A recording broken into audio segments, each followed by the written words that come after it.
अध्याय book of Acts chapter 10 verse 44, प्रेरितों का काम उसका 10वां अध्याय उसके 44 वचन को मेहरबानी से पढ़ें, क्या कहता है। ध्यान से सुने। पतरस ये बातें कही रहा था कि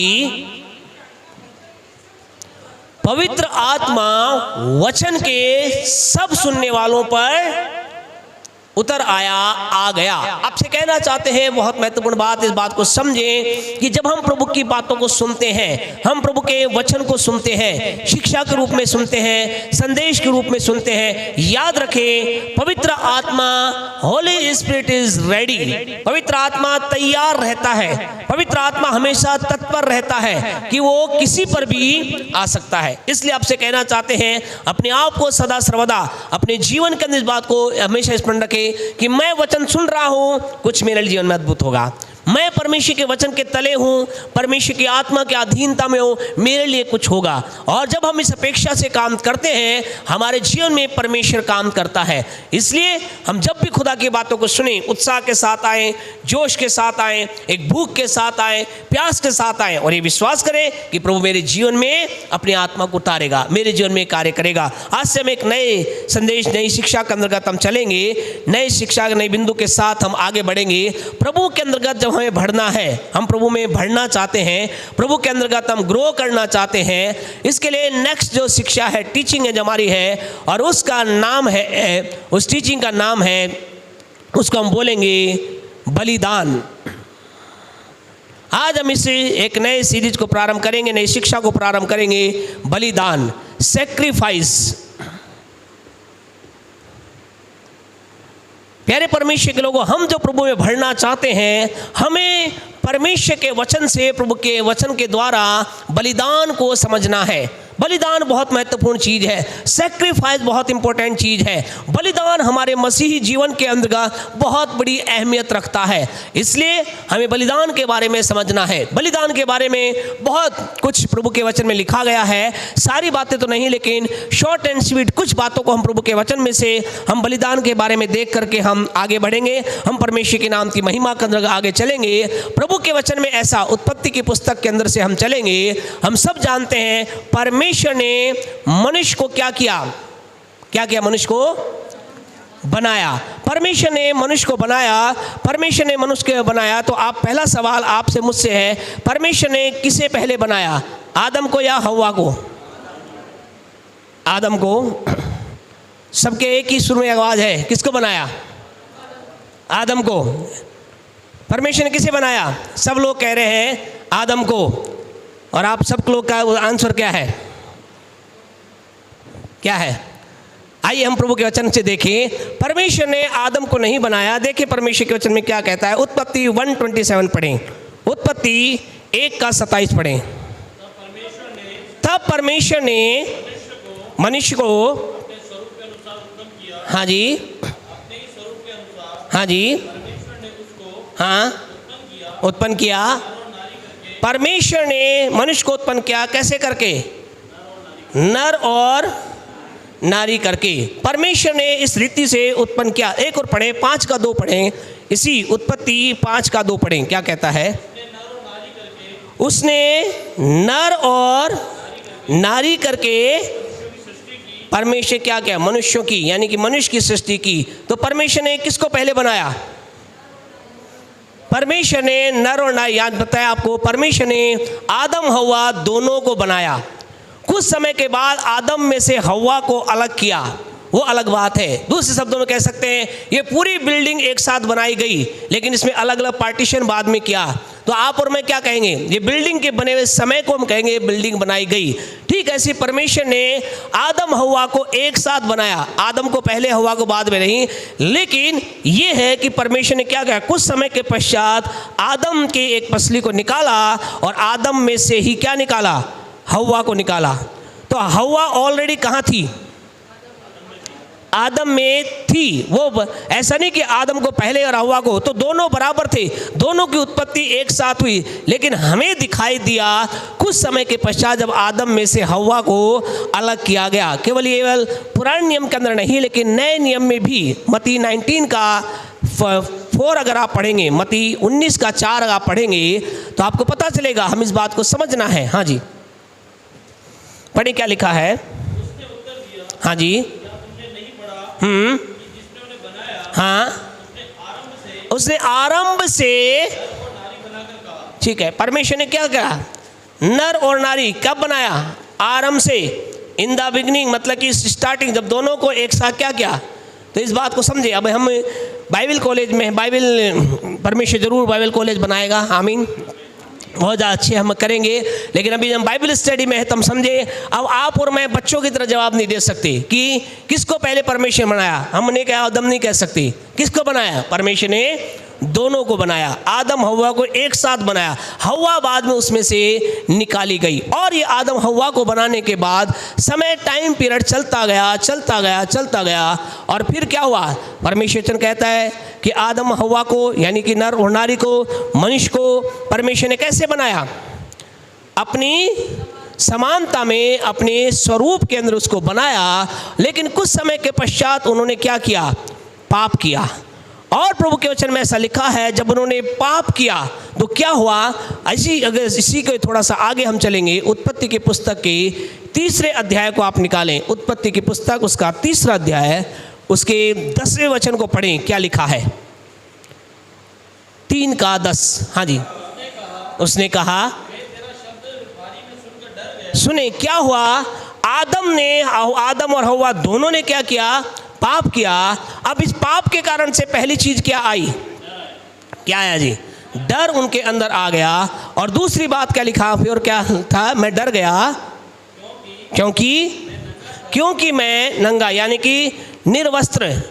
क्या हो गया था, जो ही उनके जीवन के अंतर्गत पाप आया, क्या हो गया, उनके ऊपर से महिमा में जो उपस्थिति थी परमेश्वर की, जिसे कई लोग कहते हैं महिमा में वस्त्र बोलते हैं, ग्लोरियस क्लॉथ बोलते हैं, वो उनके ऊपर से क्या हो गया, उनके ऊपर से उतर गया। याद रखें प्यारे परमेश्वर के लोगों, एक व्यक्ति के जीवन में डर आता है, जब एक व्यक्ति जीवन में पाप आता है, उसके जीवन के अंदर क्या समाता है, डर उसके जीवन में आता है, भय वो लगने लग जाता है। उसे मालूम हो सकता अब मेरा क्या होगा, मेरे जीवन का क्या होगा, डर उसमें आता है। और प्लस उसमें महिमा में परमेश्वर की उपस्थिति खत्म हो जाती है। या यूं कह सकते हैं, परमेश्वर और मनुष्य और परमेश्वर के बीच में क्या हो जाता है, एक अलगाव हो जाता है, उनके बीच के अंदर एक दूरी हो जाती है। ये एक महत्वपूर्ण बात है जिसे हम सब परमेश्वर के जन को समझना है। पाप बहुत खतरनाक चीज है। पाप परमेश्वर मनुष्य के बीच में एक दूरी को लेकर आती है, अलगाव को लेकर आती है, डर को लेकर आती है। उसके अंदर उसके परमेश्वर की महिमा में उपस्थिति चली जाती है। और ऐसा प्रारंभ में हुआ। लेकिन अब आपसे हम बातचीत कर रहे हैं बलिदान के बारे में। प्यारे परमेश्वर लोगों, आप में से प्रत्येक जन जो जानते हैं और नहीं जानते, हर एक जन बताएं फिर क्या हुआ। उसके पश्चात प्यारे परमेश्वर के लोगों, जब ये सारी बातें चल रही थी, फिर क्या हुआ, परमेश्वर ने ये एक प्लान बनाया। क्या प्लान बनाया, परमेश्वर नहीं चाहता था कि क्या रहे, मनुष्य से दूर रहे, मनुष्य से दूर रहे। परमेश्वर मनुष्य को अपने नज़दीक लाना चाहता था। और इसके लिए परमेश्वर ने सबसे पहले ये चीज़ किसने की, बलिदान किसने किया, पूरी दुनिया में सबसे पहला बलिदान किसने किया है जी, बिल्कुल राइट, आप बिल्कुल सही है। क्या किया, परमेश्वर ने। हमें कह रहे बलिदान इंपॉर्टेंट चीज़ समझना। सबसे पहले परमेश्वर ने क्या किया, बलिदान किया। प्रभु के वचन को थोड़ा सा अगर आप 21:3-21 पढ़ेंगे तो आपको पता चलेगा। उत्पत्ति 3:21 पढ़ें। हाँ जी, ओके, क्या लिखा है, परमेश्वर ने आदम और हव्वा के लिए क्या बनाया, चमड़े का अंग रखा। अब बाइबल में कहीं भी इस चीज़ का वर्णन नहीं है अभी इस उत्पत्ति की पुस्तक में कि चमड़े का अंग रखा कहाँ से आया। लेकिन मैं आप प्रभु के लोग हैं, प्रभु की आत्मा में चलते हैं, जब समझते हैं तो इसका मतलब क्या हुआ, चमड़ा किसके ऊपर होता है, जानवर के ऊपर होता है, मनुष्य पे होता है नहीं है जी, नहीं होता है ना। तो क्या हुआ, यानी कि यहाँ पर क्या किया गया, एक बलिदान किया गया, कोई बलिदान हुआ। प्यारे परमेश्वर लोगों, अब ये अलग अलग ये सवाल है। अब इस सवाल का जवाब अलग अलग तरीके से हम ढूंढें करें, अलग रीति से अलग अलग जवाब हैं। आपका जवाब क्या है? क्या कहते हैं? ये जो अंगरखा, चमड़े का अंगरखा आया, जानवर के खाल का था कि मनुष्य की खाल का? क्या सोचते हैं? जानवर की, जानवर की।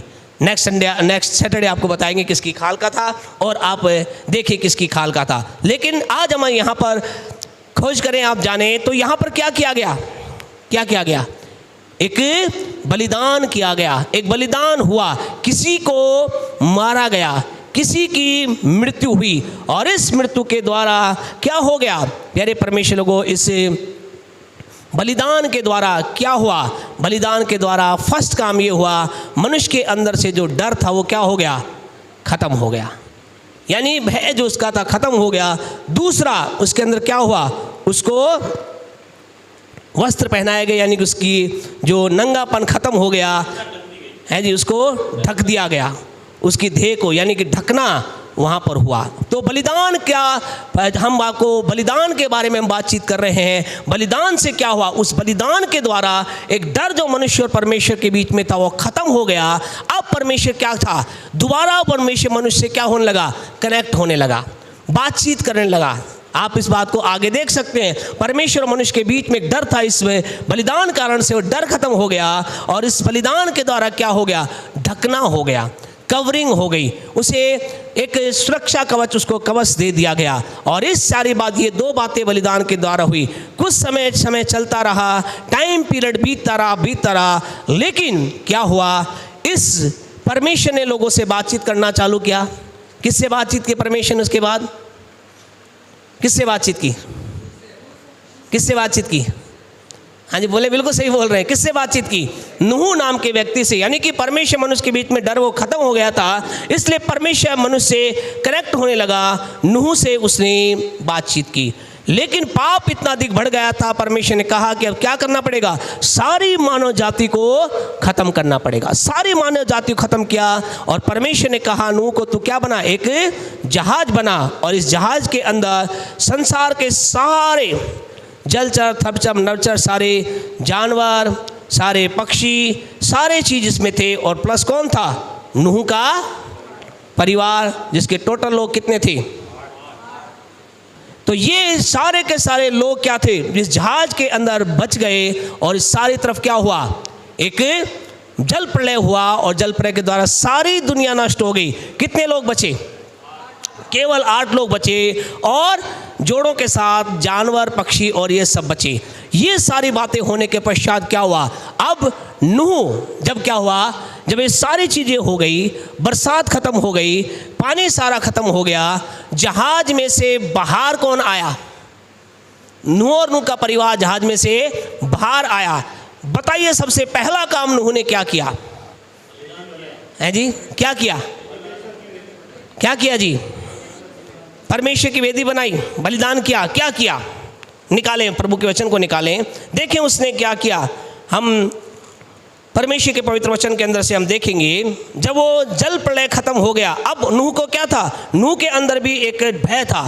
क्यों डर था? क्योंकि उसने देखा परमेश्वर क्या है? क्रोध में है, सब कुछ नष्ट कर दिया। परमेश्वर का क्रोधित है, परमेश्वर एक क्रोध में चल रहा है। अब जब नूह बाहर निकला तो बाहर निकल पड़े, उत्पत्ति 8:20 पढ़े, क्या हुआ? हाँ जी, हाँ जी,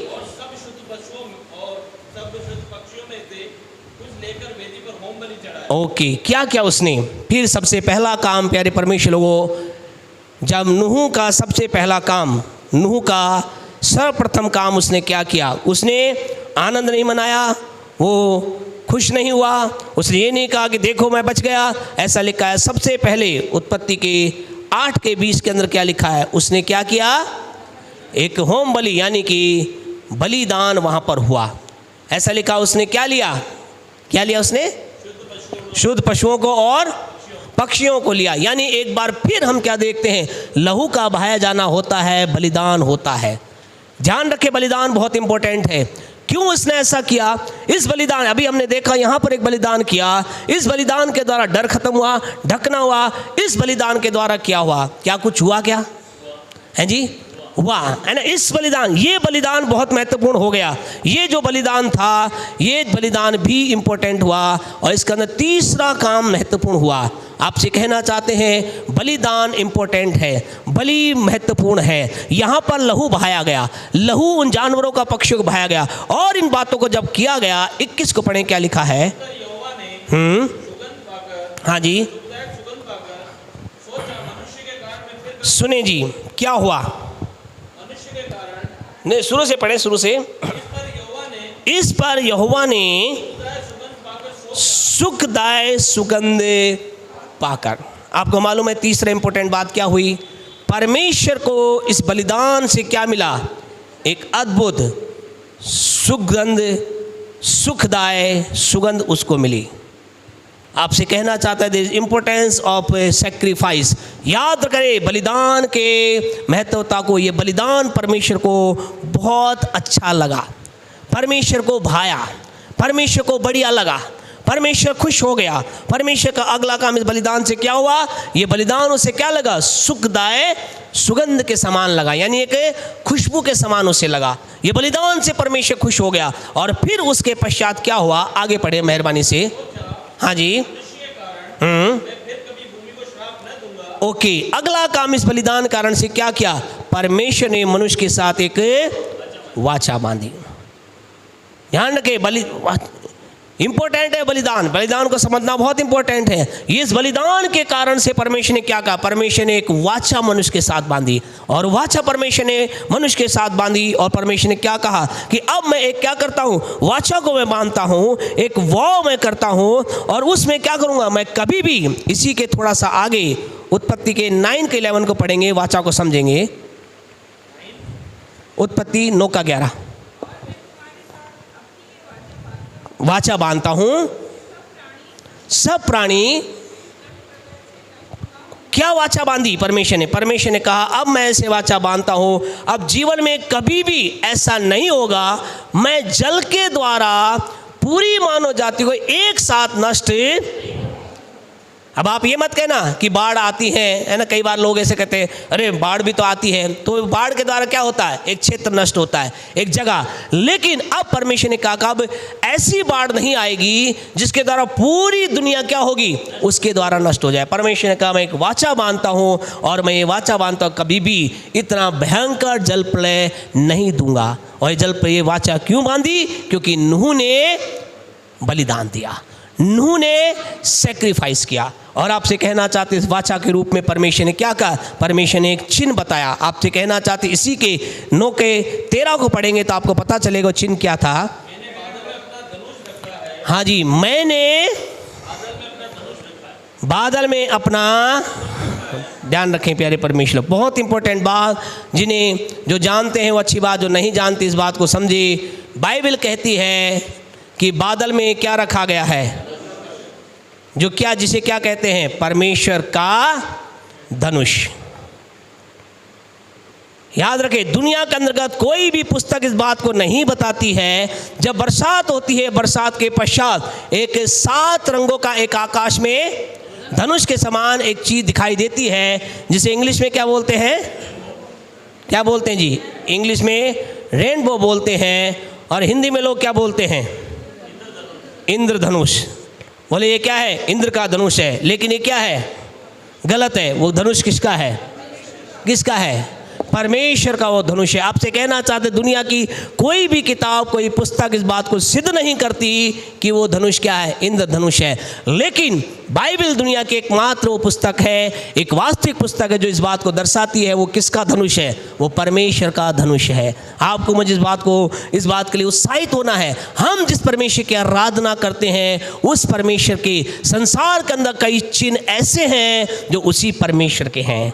हालेलुया, उस परमेश्वर के द्वारा स्थापित किए गए हैं, जिसे साइंस मानती है। साइंस आज रेनबो को मानती है, हिस्ट्री रेनबो को मानती है, लेकिन कहाँ से आया ये केवल बाइबल बताती है। तो जोरदार ताली बाइबल के लिए बजाएं, प्रभु के वचन के लिए बजाएं।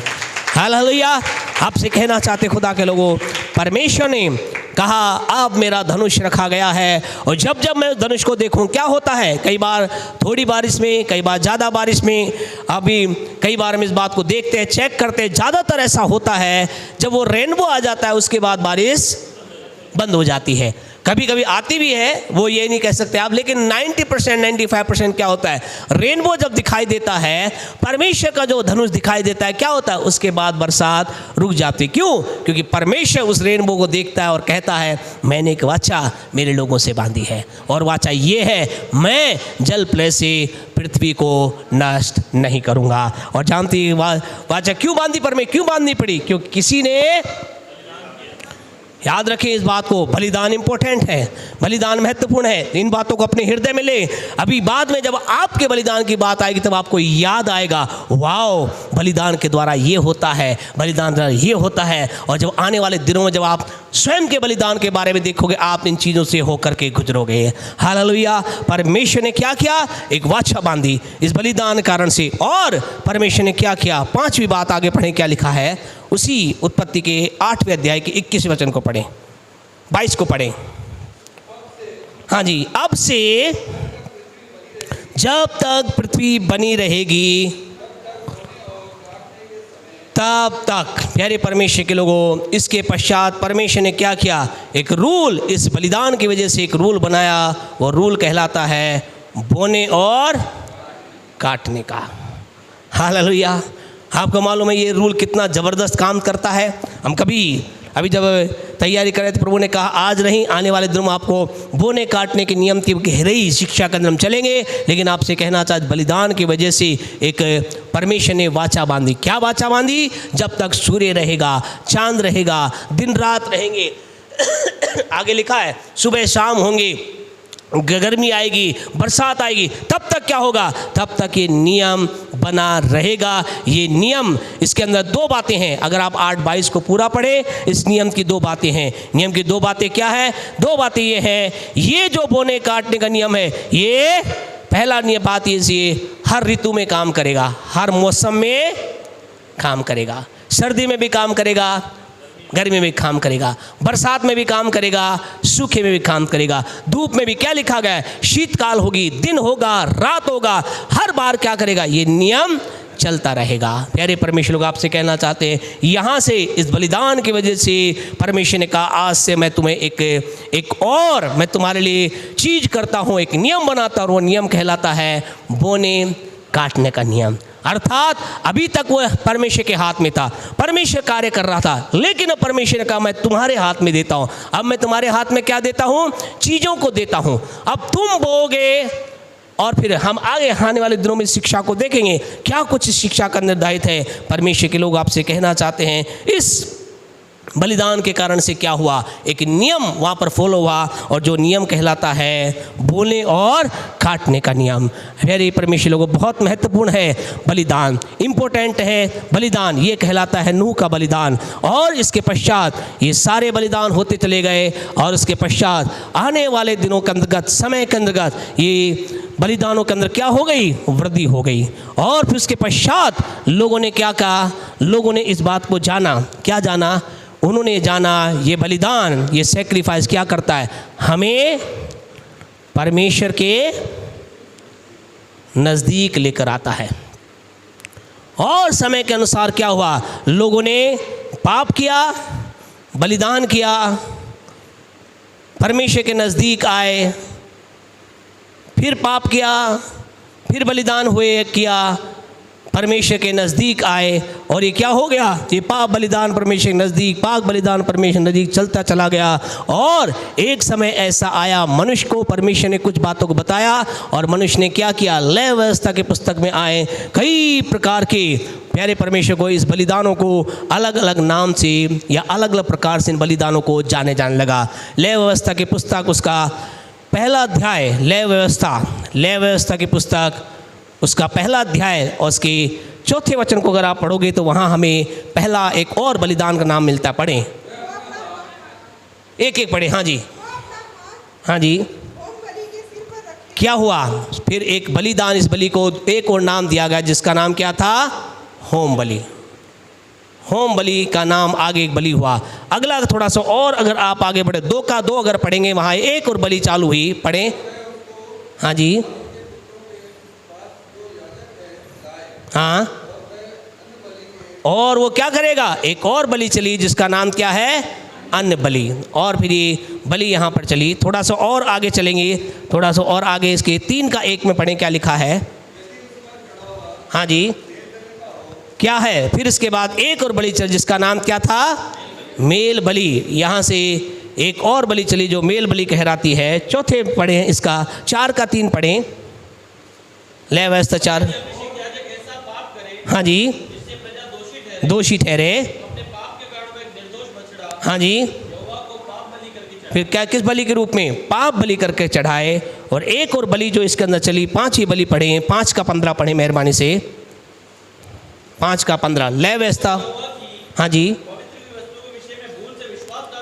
भूल से विश्वासघात करे, माफी ठहरे, काफी ठहरे।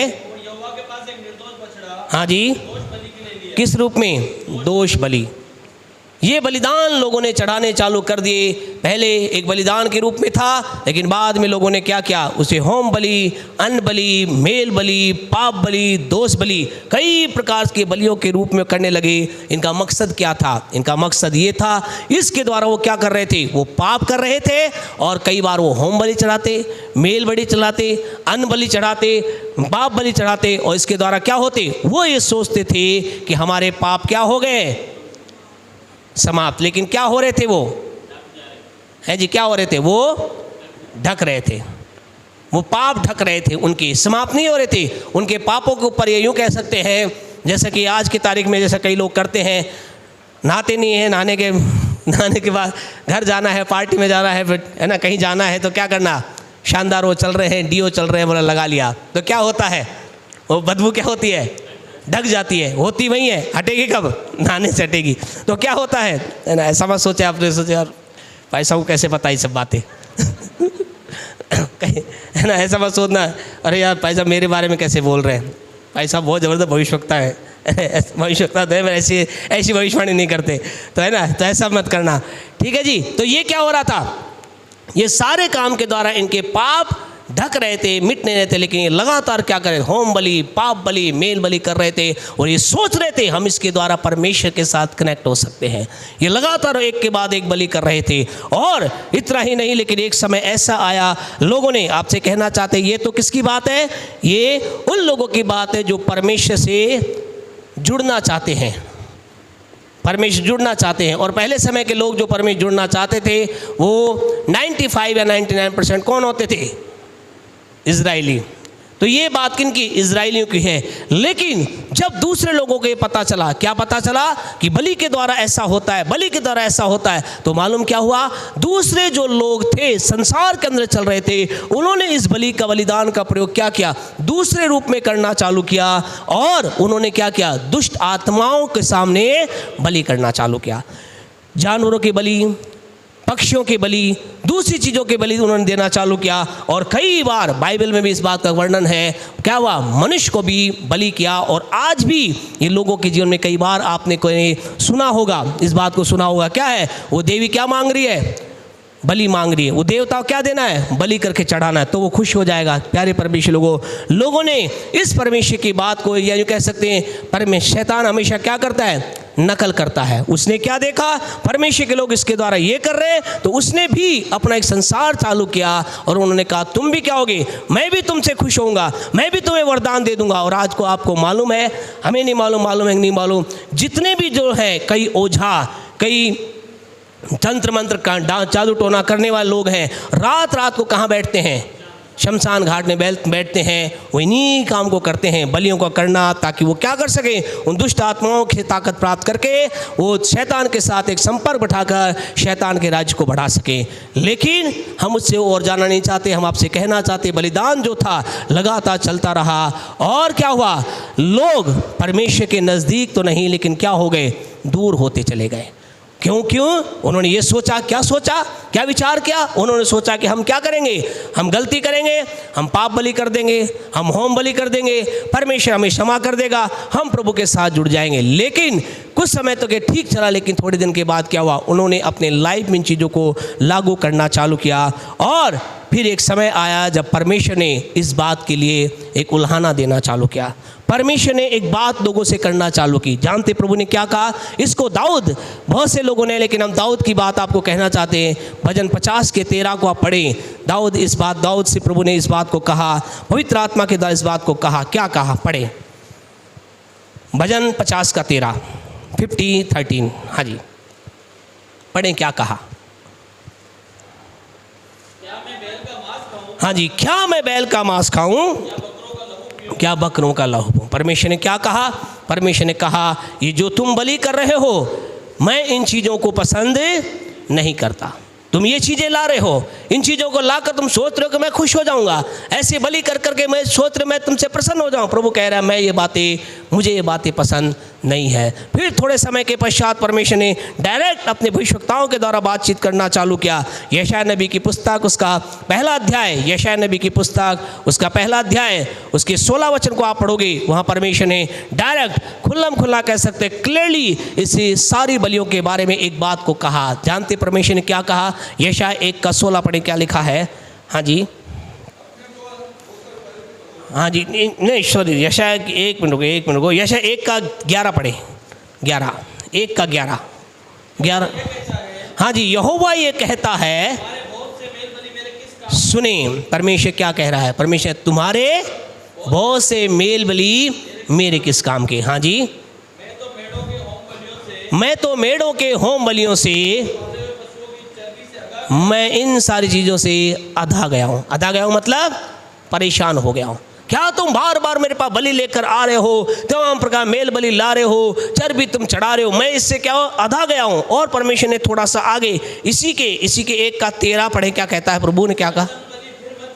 परमेश्वर क्या कह रहा है? प्रभु कह रहा है, अब व्यर्थ अनबलि मतलब फिर मत लाओ। बोला बंद करो इसको, मुझे पसंद नहीं है, अब अपनी अनबलियों को बंद करो। हाँ जी, आगे, धूप बलि से मुझे घृणा है।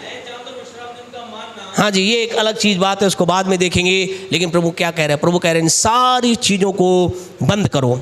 इन चीज़ों को, तुम पाप कर रहे हो, गुनाह कर रहे हो, संसार में जा रहे हो, पाप का जीवन जी रहे हो, और फिर क्या सोच रहे हो कि मैं एक बलि चढ़ा दूंगा, मैं एक बकरा चढ़ा दूंगा, मैं एक धूप बत्ती ले आऊँगा, मैं एक अगरबत्ती ले आऊँगा, मैं कोई बलिदान कर दूंगा, परमेश्वर खुश हो जाए। खुदा कह रहा है कि नहीं, अब मुझे क्या, इनसे घृणा हो गई है, इनसे मैं अधा गया हूँ, इनसे मैं परेशान हो गया हूँ, मुझे पसंद नहीं है। प्रभु ने, जानते प्रभु ने क्या कहा? प्रभु ने कहा, मैं जो चाहता हूँ, 1 का 16 पढ़े, प्रभु क्या कह रहा है? प्रभु कह रहा है, यदि तुम मेरे साथ जुड़ना चाहते हो, यदि तुम मेरे साथ संबंध स्थापित करना चाहते हो, यदि तुम मेरे साथ कनेक्ट होना चाहते हो, यदि तुम मेरे साथ एक रिश्ते को बनाना चाहते हो, प्रभु ने क्या कहा? यशायाह 1 का 16 पढ़े। प्रभु कह रहा है, ध्यान से आराम से पढ़े, बहुत इंपॉर्टेंट बात है। प्रभु कह रहा है, अपने को धोकर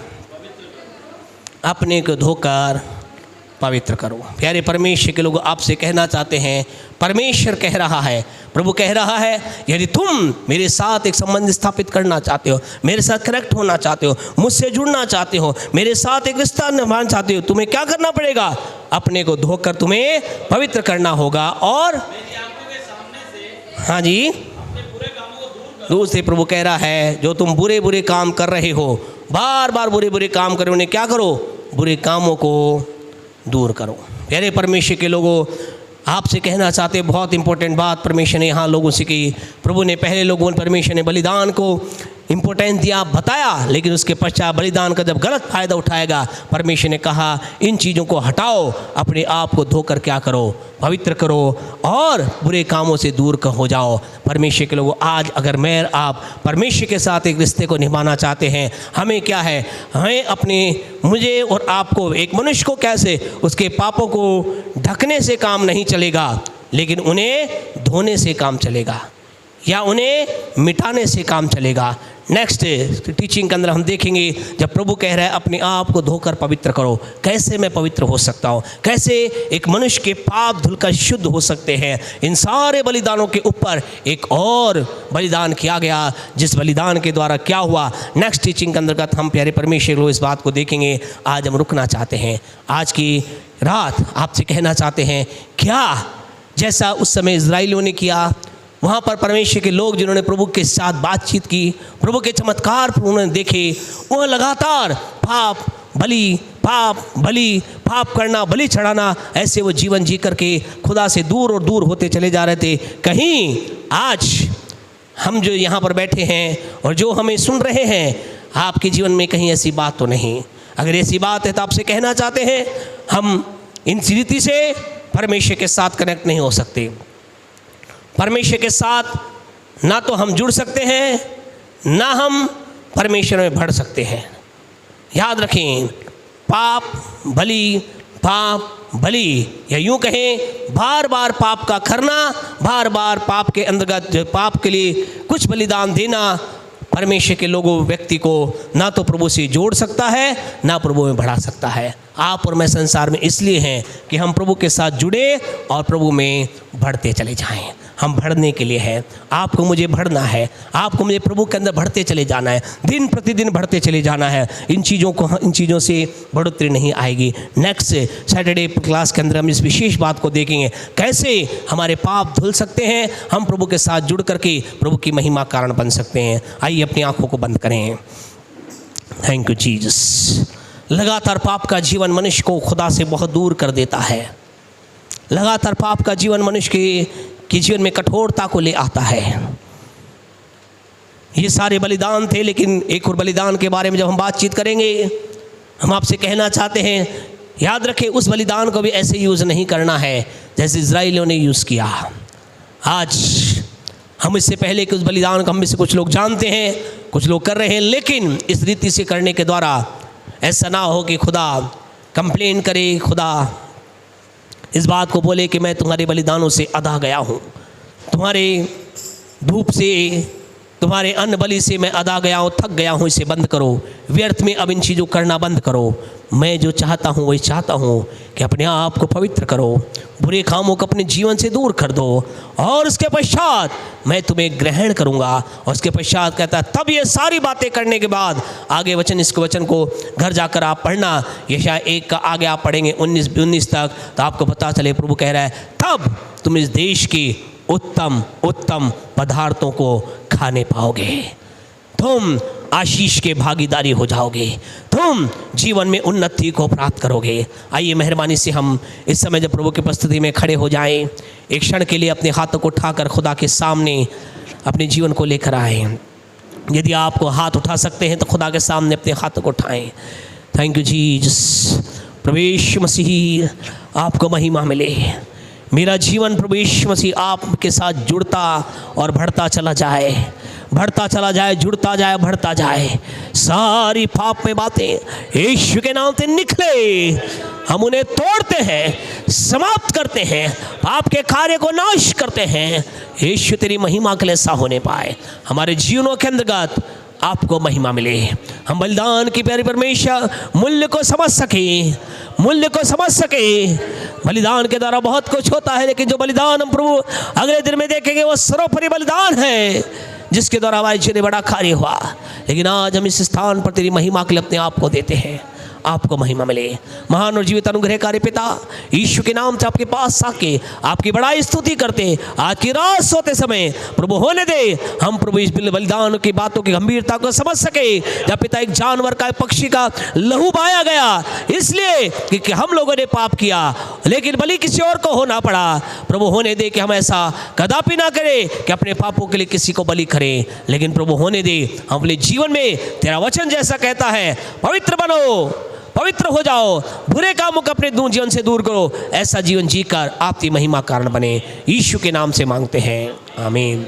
हमारे परमेश्वर का प्रेम, प्रभु यीशु का अनुग्रह, पवित्र आत्मा की सहभागिता हमारे साथ, संसार के तमाम लोगों के साथ आज से लेकर सदा सर्वदा तक बनी रहे। आमीन, आमीन, आमीन।